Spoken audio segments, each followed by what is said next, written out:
जानबूझकर, निशाना बनाकर, टारगेटेड तरीके से ये लेवल प्लेइंग फील्ड महाराष्ट्र में बिगाड़ा गया। चुनाव के नतीजे आए हैं, ये अप्रत्याशित हैं हमारे लिए। महाराष्ट्र के चुनाव के नतीजे हमारे लिए अप्रत्याशित हैं, हमारे लिए अति आश्चर्यपूर्ण। कैसे ये नतीजा आया है, इस पर जरूर हम और जांच करेंगे, इसका विश्लेषण होगा। ये स्वाभाविक है, धक्का मिला है, ये बिल्कुल जरूरी है, पर ये धक्का दिया गया है। कोई संयंत्र है कहीं भी हमें हराने का। पहले तो मैं झारखंड की जनता को बधाई देता हूं कि उन्होंने हमारे देश के लिए एक नया रास्ता दिखाया है, मार्गदर्शन दिया है। ध्रुवीकरण की राजनीति को निर्णायक तरीके से उन्होंने ठुकराया है।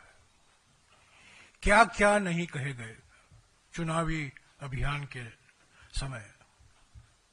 हेमंत बिस्वा शर्मा, उत्तर प्रदेश के मुख्यमंत्री,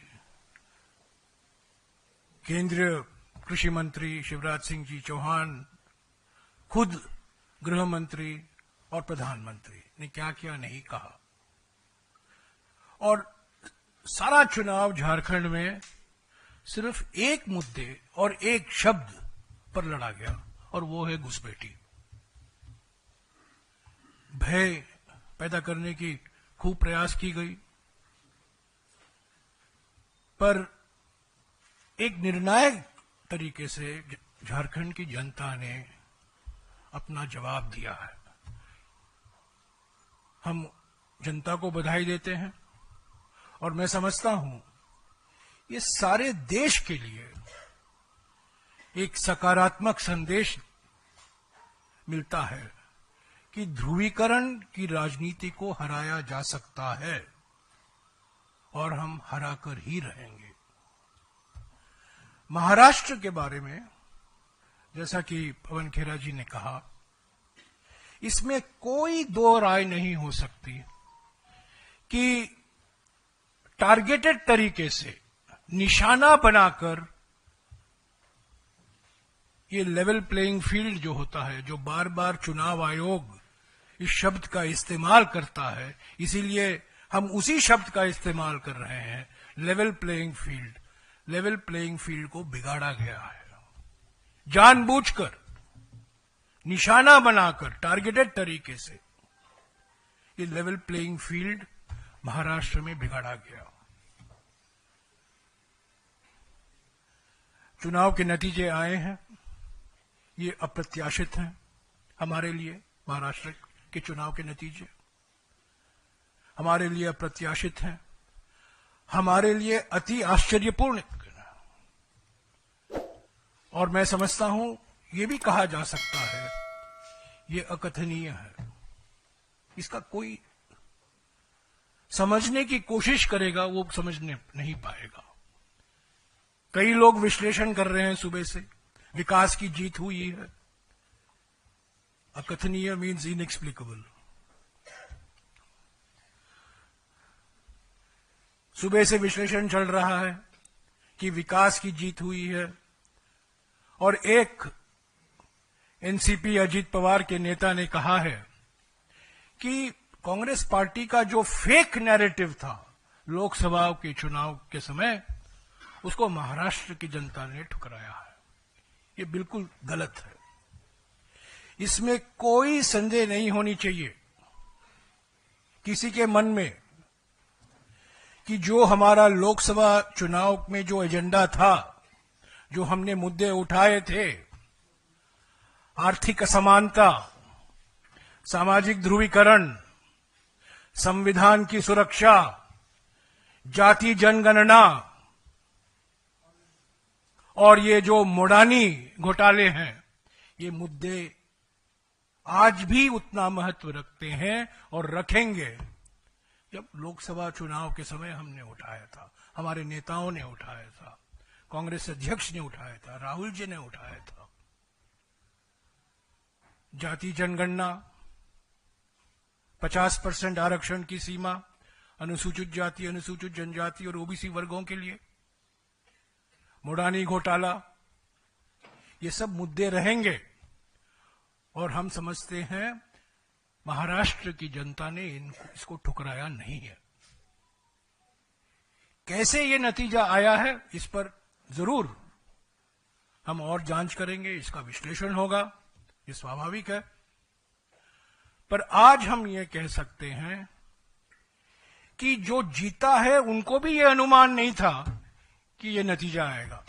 हमको तो पहले से ही हम ये मानकर चल रहे थे कि हमें जनादेश मिलेगा, जनता हमारे साथ है, महाराष्ट्र के किसान नाराज हैं, महाराष्ट्र के जो वर्किंग क्लास है उसके सरकार के खिलाफ है। और एक माहौल जो था महाराष्ट्र में 4 महीने पहले, 5 महीने पहले, वो आज भी वही माहौल है, ये हम मानकर चल रहे थे और सभी लोगों का ये मानना था। पर जो नतीजे आए हैं ये बिल्कुल इसके विपरीत हैं। पर इसका माने ये नहीं है कि हम हमारे एजेंडे से पीछे हटेंगे। जो हम मुद्दे उठाए थे महाराष्ट्र में चुनाव के वक्त, प्रचार के वक्त, हम संसद के अंदर, संसद के बाहर, महाराष्ट्र में जो हमारे नेता जीते हैं, हमारे जो कार्यकर्ता लगे हुए हैं चुनाव प्रचार में और वो पार्टी के लिए काम करते रहेंगे, इन्हीं मुद्दों के आधार पर संगठन को हम पुनर्जीवित करेंगे। धक्का मिला है, ये बिल्कुल जरूरी है, पर ये धक्का दिया गया है। कोई षड्यंत्र है कहीं भी हमें हराने का? तो साथियों, जैसा कि मैंने पहले कहा, आज हमारे लिए कहीं खुशी है, कहीं गम भी है, कहीं जीते हैं, कहीं हारे हैं। पर एक बात निश्चित है कि कांग्रेस पार्टी की एजेंडा में कोई परिवर्तन नहीं आने वाला है। जो सामाजिक मुद्दे हमने उठाए हैं, हम उठाते रहेंगे। जो आर्थिक मुद्दे हम उठा रहे हैं, हम उठाते रहेंगे। मोडानी का मसला रहेगा, जाति जनगणना की मांग हम करते रहेंगे, संविधान की सुरक्षा के बारे में जो कदम उठाने हैं हम उठाते रहेंगे, उसका जिक्र हम करते रहेंगे। पर पूरा विश्लेषण के बाद ही पता चलेगा कि ये जो अजीब सा नतीजा आया है महाराष्ट्र में, बिल्कुल अजीब, इसका और मैं कोई शब्द इस्तेमाल नहीं कर सकता हूं, बिल्कुल अजीब है, समझा ही नहीं जा सकता। हाँ, बहुत कुछ लोग कह रहे हैं इसलिए हमने जीता, इसके कारण हम जीते। अभी अभी मैंने देखा प्रधानमंत्री ने कहा है कि विकास की जीत है। तो ये सब मैं समझता हूं, ये इनको जो ज्ञान आई है चुनाव के नतीजे के बाद, ये भाषा नहीं थी चुनाव के नतीजे के पहले। तो ये एक टारगेटेड निशाना बनाकर ये नतीजा निकाला गया है। पर हमारा हौसला कमजोर नहीं हुआ है। हम हारे हैं जरूर, पर हार जीत होती रहती है। हम लड़ेंगे, लड़ते रहेंगे, जनता की मुद्दे उठाते रहेंगे। और संगठन में जो और मजबूती से हमें काम करना है, महाराष्ट्र में खास तौर से जो कदम उठाने हैं, मैं समझता हूं अगले कुछ दिनों में कांग्रेस अध्यक्ष और राज्य के जो नेता हैं उनके बीच में बातचीत होगी और जो कदम उठाने हैं उठाते रहेंगे। नमस्कार, मैं हूं मानक गुप्ता। अगर आपको हमारा ये वीडियो पसंद आया हो तो इसे लाइक और शेयर जरूर करें।